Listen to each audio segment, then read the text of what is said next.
B verb হচ্ছে কোনগুলা? Am, is, R, was, were. তার আগে প্রথমে আমরা জানবো যে এই যে be verb am, is, R, was, were আছে, এই ভার্বগুলা কোন কোন সাবজেক্টের সাথে বসে। বাক্য গঠনের জন্য আগে সব থেকে জরুরি যে সাবজেক্টের পরে কোন বি ভার্বটা বসে।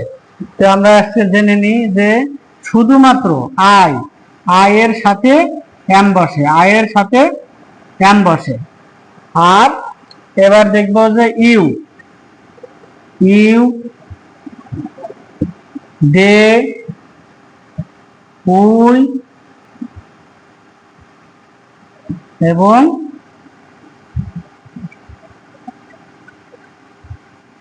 Plural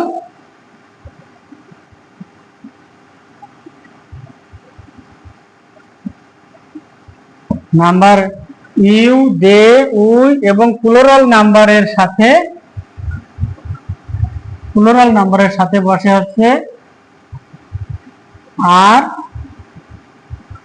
wire. বর্তমান বোঝালে যখন প্রেজেন্ট বোঝাবে, প্রেজেন্ট বর্তমান, প্রেজেন্ট বোঝালে আর, আর পাস্ট বোঝালে ওয়্যার বসবে। এই জিনিসটা মনে রাখতে হবে যে ইউ, দে, উই এবং প্লুরাল নাম্বারের সাথে আর এবং ওয়্যার বসে। আর কখন বসে, ওয়্যার কখন বসে? যখন প্রেজেন্ট ফর্মে হবে তখন সেটা আর বসবে, যখন পাস্ট ফর্মে হবে যখন সেটা ওয়্যার বসবে। আর বাকি থাকলো কি? Is, was. তাহলে বাকি থাকলো হচ্ছে is R was. He, she,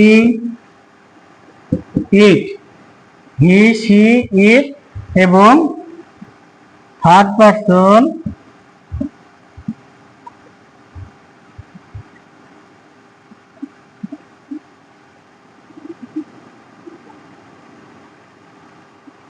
singular নাম্বারের সাথে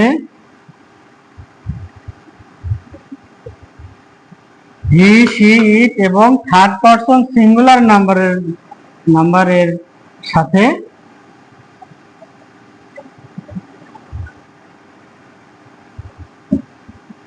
ইজ, ওয়াজ বসে।